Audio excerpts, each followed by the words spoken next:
Purnia court ने पूर्णिया के हाट सहायक खजांची थाना क्षेत्र के अंतर्गत माधोपारा निवासी एक व्यक्ति के खिलाफ करीब 2 वर्ष पूर्व की गई पुलिस कार्रवाई के संदर्भ में 8 पुलिस पदाधिकारियों पर गैर जमानती वारंट निकाल दिया है, जिसमें मरंगा थाना प्रभारी मिथिलेश कुमार, सुबोध चौधरी, अवर निरीक्षक सहायक थाना के हाट पूर्णिया, आनंद कुमार थाना अध्यक्ष के हाट पूर्णिया, प्रेम शंकर सिंह, अवर निरीक्षक सहायक थाना के हाट पूर्णिया, संजय कुमार सिंह थाना अध्यक्ष सहायक के हाट थाना पूर्णिया, अब्दुल मन्नान, अवर निरीक्षक सहायक थाना के हाट पूर्णिया, गुलाम सरवर, अवर निरीक्षक एवं पुष्पलता कुमारी, पलसा थाना आजमनगर जिला कटिहार, वर्तमान में महिला थाना अध्यक्ष किशन में पदस्थापित हैं। अधिवक्ता संगठन की ओर से कहा गया है कि करीब 1.5 से 2 माह पूर्व ही पहले जमानती वारंट निकाली थी और अब गैर जमानती वारंट निकाला है। इसके बावजूद आरोपी पुलिस पदाधिकारी अपने पद पर बने हुए हैं, जो न्यायालय के आदेश का पूरी तरह अवमानना है, जबकि इसकी लिखित जानकारी पुलिस कप्तान को रिसीव करा दी गई है। अधिवक्ताओं ने कहा है कि यह न्यायालय के आदेश का घोर अवमानना है और अगर आगे भी यह हाल रहा तो वे लोग हाई कोर्ट की ओर रुख करेंगे।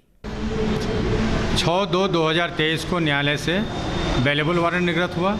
उसके बाद 29/3/2023 को नॉन अवेलेबल वारंट निर्गत हुआ और वह नॉन अवेलेबल वारंट 31/3/2023 को एसपी कार्यालय में रिसीव भी हो चुका है। और रिसीव हो जाने के बावजूद आज 1 अप्रैल है,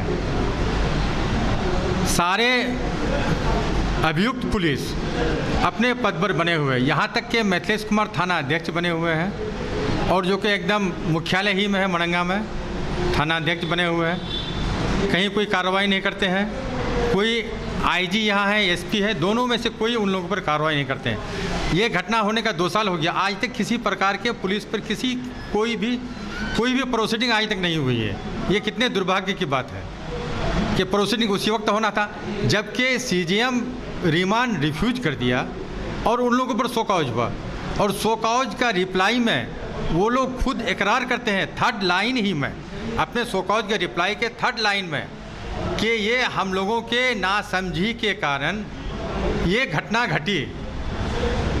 अब उससे ज़्यादा क्या हो सकता है कि पुलिस इकरार करता है कि नासमझी के कारण घटना घटी, तो आप ये किसी सम्मानित अधिवक्ता के घर पर 8:30 बजे रात में आतंकवादी का रूप धारण किए हुए 8:30 बजे रात में किसी के घर पर दीवार फलांकर प्रवेश करते हैं और सीजीएम कोर्ट में लिख करके देते हैं हम लोग की नासमझी से ये घटना घटी, तो आज तक एसपी आईजी क्यों नहीं उन पर कोई कार्रवाई किया? अच्छा ये बताइए, अगर जो बात आप कह रहे हैं कि पुलिस खुद कोर्ट में लिख करके ये देती है कि उनकी नासमझी के कारण उनकी ये घटना घटी, अगर वैसे पुलिस पदाधिकारी के नासमझी के कारण घटना घटती है तो वैसे पुलिस पदाधिकारियों को पद पे रहने का कोई राइट बनता है क्या? पद पर रखने का तो कोई औचित्य नहीं है। उन लोगों को तुरंत उसी वक्त विभागीय कार्रवाई होना था, जबकि सारे पुलिस पदाधिकारी को मालूम है और आज तक कोई विभागीय कार्रवाई नहीं हुई और आज तक अपने पद पर बने हुए।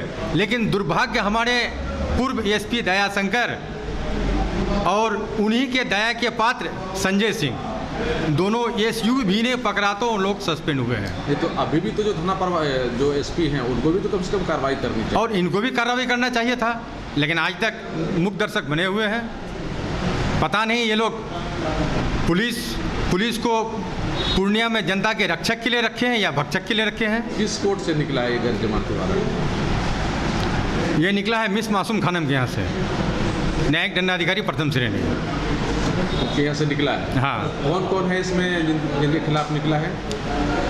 संजय सिंह, मिथिलेश कुमार, उसके बाद अब्दुल मन्नान, आनंद गुप्ता, सुबोध चौधरी, गुलाम सरवर, पुष्पलता, उसके बाद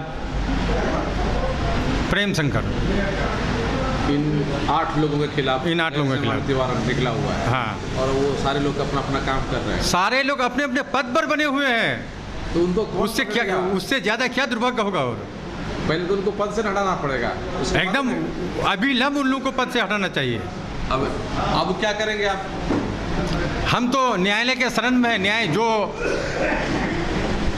हमारे हक में फैसला करे या जो करे, जो फैसला करे हम उसको सम्मान करते हैं। आप मानते हैं ना कि ये न्यायालय के आदेश का एक तरह से अवहेलना ही है? अवहेलना तो ही है। कोई कुछ न बोले, हर क्यों का जवाब नहीं होता है, लेकिन कोई चाहे कुछ न बोले, हर कोई जानता है कि ये लोग बड़े पदाधिकारी संरक्षण में ये लोग कर रहा है मौज। कहेंगे 8 पुलिसकर्मियों के खिलाफ कहा जा रहा है कि गैर जमानती वारंट निकला हुआ है और सारे पुलिसकर्मी अपने अपने पद पर काम कर रहे हैं। ये गैर जमानती वारंट ऐसे नहीं निकल गया, इसके लिए वकीलों को बहुत बेलना पड़ा। हमारे शहीदुल साहब जिनको अपने परिवार के साथ पुलिस की डंडा खानी पड़ी, पुलिस घसीट करके उनको ले गया, उसके बाद ये दौड़ते रहे कि भैया मेरे ऊपर इतना जुल्म क्यों हुआ, हमारा FIR ले लो, लेकिन FIR नहीं लिया गया। तब ये लोग SP साहब के यहाँ फरियाद की, SP साहब हमारे साथ ऐसा हुआ, वहाँ भी FIR नहीं दर्ज हुआ। उसके बाद इन लोगों ने हाई कोर्ट में खबर किया तो हाई कोर्ट के अधिवक्ता यहाँ आए शिष्टमंडल के रूप में, वो जाकर के SP साहब से मिले, फिर भी FIR दर्ज नहीं हुआ। तब हमारे शहीदुल साहब ने न्यायालय की शरण लिया और न्यायालय में केस किया, और उसी न्यायालय में जब इन लोगों को प्रस्तुत किया गया पुलिस के द्वारा, तो न्यायालय ने कहा ये क्या तमाशा है भाई, इसकी लड़की को आपने पुलिस वर्दी में क्यों प्रस्तुत किया, इसका अपना ड्रेस कहाँ गया। तो इसी से आप समझ सकते हैं कि पुलिस ने किस बर्बरता के साथ एक सभ्य परिवार में एक वकील के यहाँ, जिसकी एक अलग प्रतिष्ठा होती है, घुस करके किस प्रकार का काम किया। और आज न्यायालय से वारंट, नॉन अवेलेबल वारंट जारी हो गया है। वारंट को जारी हुए कम से कम 2 महीना बीतने जा रहा है, अब तक किसी भी एक्यूज पुलिस पर कोई कार्रवाई नहीं हुई। यह दुर्भाग्यपूर्ण है। तो खुल्ला कंटेम्प्ट ऑफ कोर्ट का मामला है। ऑनरेबल कोर्ट से आदेश है, नॉन अवेलेबल वारंट इशू है, SP साहब खुद अपना नॉन अवेलेबल वारंट को रिसीव किए हैं, और उसके बाद इस तरह का अवमानना होना, जो आरोपी है वो खुद थाना अध्यक्ष के रूप में काम कर रहा है, ये तो बहुत बड़ा अन्याय है। तो अब क्या करेंगे आप? अब तो फिर ऑनरेबल कोर्ट के शरण में जाना होगा, और तो कोई विकल्प है ही नहीं। और हमारा निवेदन है हम सभी अधिवक्ताओं की ओर से कि माननीय SP साहब और IG साहब इस पर तत्काल संज्ञान लें, और जो आरोपी है उसको तब तक उसके सरकारी सेवा से मुक्त किया जाना चाहिए जब तक कि वह न्यायालय में आत्मसमर्पण नहीं कर दे। ये सर, अगर वो पोस्ट पर बना हुआ रहेगा, काम करेगा, ऐसी परिस्थिति में गैर जमानती वारंट है, तो उनको गिरफ्तार करने के लिए कौन जा सकता है? कोई तो जा नहीं सकता उसको। यही तो विडम्बना है ना।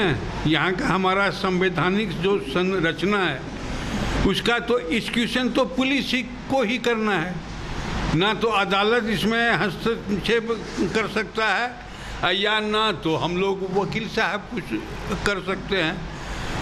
अदालत का काम तभी शुरू होता है जब कोई आरोपी ऑनरेबल कोर्ट में आत्मसमर्पण कर दे, तब वहाँ से शुरू होता है। लेकिन आत्मसमर्पण से पहले तो यह तो एग्जीक्यूटिव का ही काम है, पुलिस का काम है। क्या नाम है सर आपका? राजकुमार झा। तो क्या कहेंगे इस मामले में? देखिए, ये जो मामला हमारे अधिवक्ता के साथ घटने के बाद जो माननीय न्यायालय द्वारा कॉग्निजेंस हुआ, उसके बाद जो है अवेलेबल वारंट इशू हुआ, उसके बाद नॉन अवेलेबल वारंट हुआ, और जो अभियुक्त है वो कोई थानेदार बना हुआ है, कोई किसी पुलिस थाने में पदाधिकारी बना हुआ है। ये पुलिस के ऊपर एक तमाचा और सवाल भी है कि क्यों भाई, आप जब आम आदमी के साथ होता है तो आप तुरंत गिरफ्तार करके उसको कोर्ट में प्रोड्यूस करते हैं, तो आखिर क्या दिक्कत हो रही है, क्यों नहीं कार्रवाई हो रही है? अभियुक्त को समान रूप से देखना चाहिए, उसमें कोई ये नहीं होना चाहिए कि ये पुलिस है, कि ये दरोगा है, कि ये कोई पदाधिकारी है, कि ये आम आदमी है। कानून सबके लिए बराबर है, और कानून जब सबके लिए बराबर है तो सबके ऊपर एक ही कार्रवाई होनी चाहिए। इसमें निश्चित तौर पर पूर्णिया पुलिस कप्तान को और IG साहब को प्रमुखता से इसको देखना चाहिए, कॉग्निजेंस लेना चाहिए, और तत्काल प्रभाव से सारे पदाधिकारियों को लाइन हाजिर कर देना चाहिए जब तक माननीय न्यायालय द्वारा उसे बरी नहीं कर दिया जाता है। ये एक तरह से कोर्ट के आदेश का पूरी तरह से अवहेलना नहीं माना गया? कोर्ट के आदेश का तो पूर्ण रूप से अवहेलना की जा रही है और ये मनमानी प्रवृत्ति भी पुलिस पदाधिकारियों की दिखाई पड़ती है। केस तो दो साल पुराना है, लेकिन 8 पुलिस अफसर पर कॉग्निजेंस अगस्त 2022 में ही हुआ है। अब अगस्त 2022 से आज देख लीजिए कितना दिन बीत गया। जो ही कॉग्निजेंस हुआ उसी समय एसपी साहब को डिपार्टमेंटल प्रोसीडिंग करना चाहिए 8 पुलिस अफसर पर। डिपार्टमेंटल प्रोसीडिंग तो दूर, उसके बाद फिर बेलेबल वारंट होता है 6/2/2023 को। जब उस पर भी नहीं बात बनती है तो फिर नॉन बेलेबल वारंट इशू होता है, एसपी साहब के कार्यालय में पहुंच जाता है उसका कॉपी। लेकिन उन पर डिपार्टमेंटल प्रोसीडिंग क्या करेंगे एसपी साहब? वो तो अभी तक थानादार बना हुआ है यहाँ मरंगा थाना में। तो इससे ज़्यादा विभत्स और रूप क्या हो सकता है? कॉग्निजेंस। उसके बाद एक बात और आई कि सारे पुलिस अफसर ने अपने शो कॉज में लिखा है कि हमसे गलती हुई है। जो ही शो कॉज दिया, वो शो कॉज दिए हुए भी 1.5 साल बीत गया, उसी समय उस पर डिपार्टमेंटल प्रोसीडिंग होनी चाहिए। लेकिन डिपार्टमेंटल प्रोसीडिंग एसपी साहब क्यों करेंगे? क्योंकि वो तो उन्हीं का आदमी है, पुलिस अफसर उनके साथ है, सबकी मिली भगत है। इससे ज़्यादा और क्या हो सकता है? तो ऐसी परिस्थिति में आप लोगों के पास कोई विकल्प बचता है? विकल्प अभी न्यायालय में हम लोग हैं ही। अगर सबकी राय होगी तो हम लोग रेट फाइल करना चाहिए इसमें आगे हाई कोर्ट में। यहाँ आईजी साहब हैं, डीजीपी साहब को कॉपी भेजना चाहिए। आगे मुख्यमंत्री हैं, प्रधानमंत्री हैं, राष्ट्रपति हैं, वहाँ तक बात जानी चाहिए।